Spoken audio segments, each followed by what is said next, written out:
Hello, welcome to 7-7 part 4. Today we're going to be talking about the compound interest formula.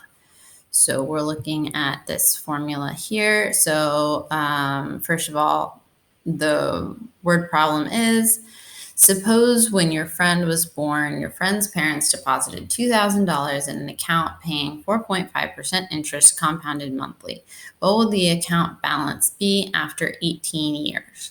So we're going to be using this formula. So the first thing I want to do is just make sure we understand all the parts of the formula. So that's going to be the first thing. We use this formula whenever you see compounded a certain number of times. So in this case, compounded monthly. Monthly is 12 times per year. So this could say compounded monthly, it could say compounded quarterly, it could say compounded semi-annually, compounded 5 times per year, anything like that. If it says something like that in the question, you're using this formula. Okay. The only exception to that would be compound continuously, which we're not going to be doing. You'll be doing that in Algebra 2. All right, so we have compounded a certain number of times per year. That's this formula. So A is the final amount after however many years. So in this case, that would be the amount after 18 years that we're looking for. That would be A. P is the principal, which is another word for the initial amount.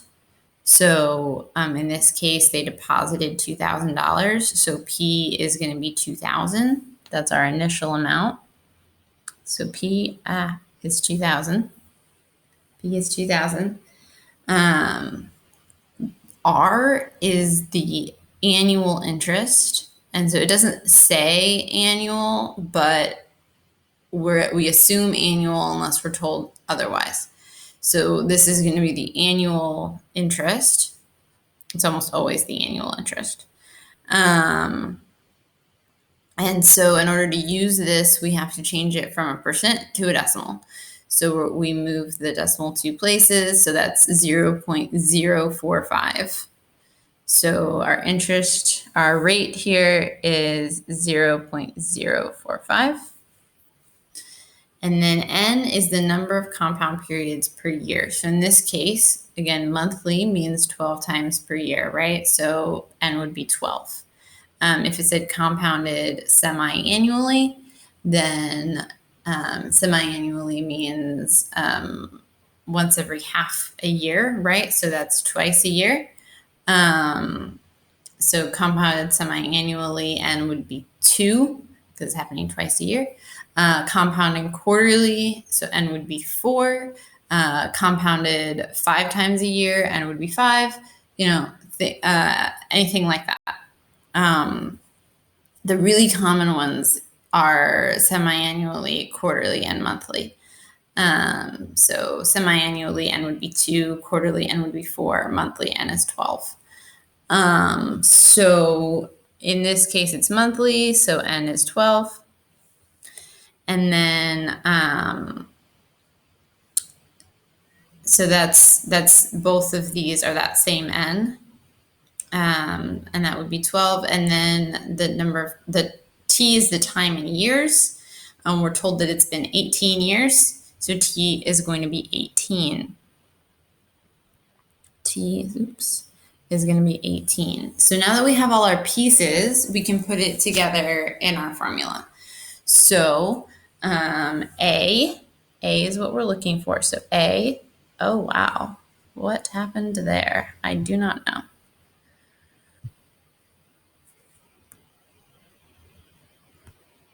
A is going to be the principal. So that's 2,000, right? The principal, the initial amount, times 1 plus the annual rate. So that's 0.045 divided by the number of times per year. So that's going to be 12. So we're taking, essentially here, we're taking an annual rate and we're turning it into a monthly rate because we have 12 months in a year. So whatever we were getting annually, we have to divide that by 12 to figure out what we're getting monthly. So that's why we're dividing by n here. So if it's 4 times a year, then we would be dividing by 4 to figure out how much we're getting quarterly, right? So that's why you're dividing by n. You're taking an annual rate or you're turning it into a monthly rate or a quarterly rate or whatever it happens to be in that question. So that's why we divide by n here. And then we're going to take that to the power of t times n.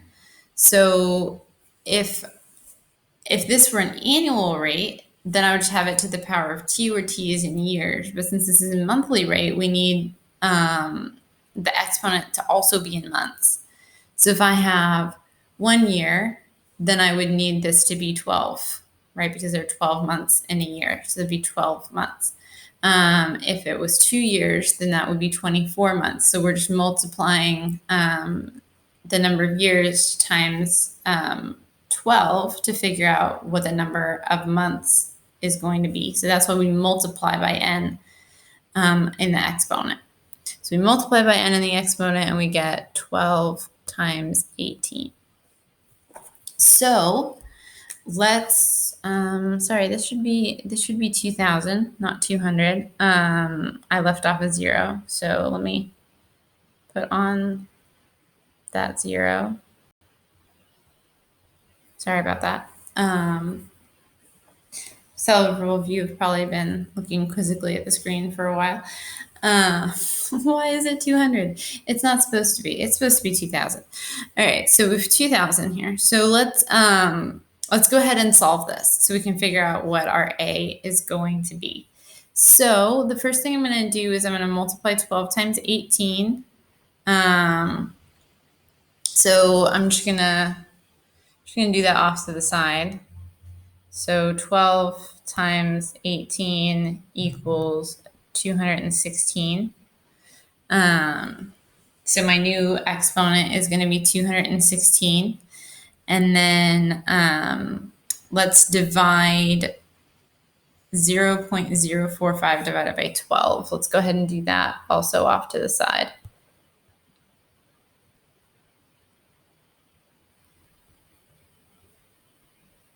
That's going to be 0.00375.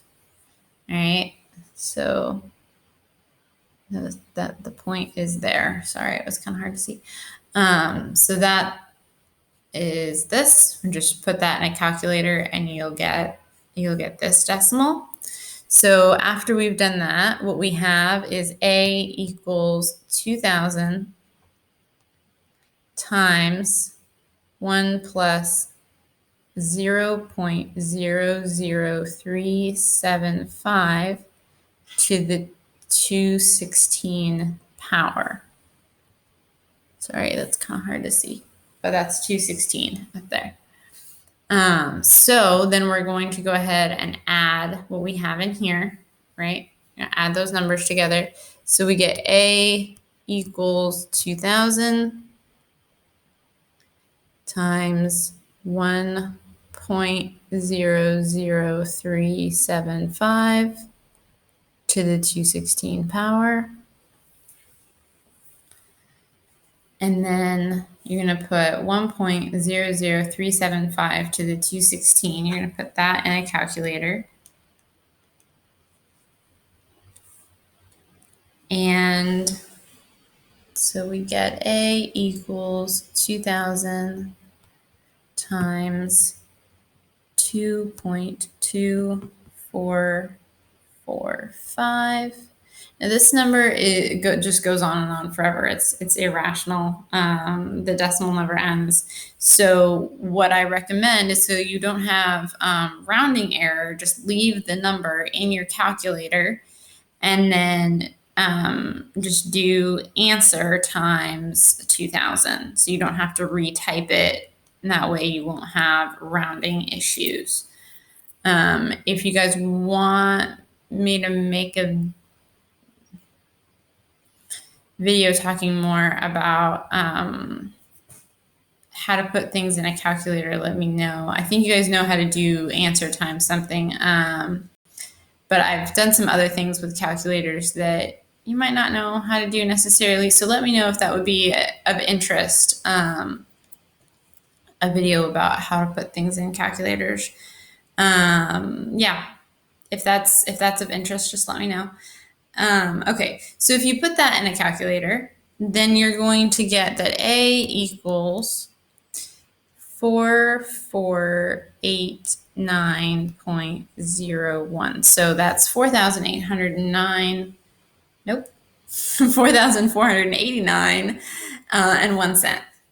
So $4,489.01 would be the amount in the bank account after 18 years. And you're probably looking at that going, wow, it really, like, for 18 years, that's not a whole lot. And it's really not. And that's because the interest is pretty low.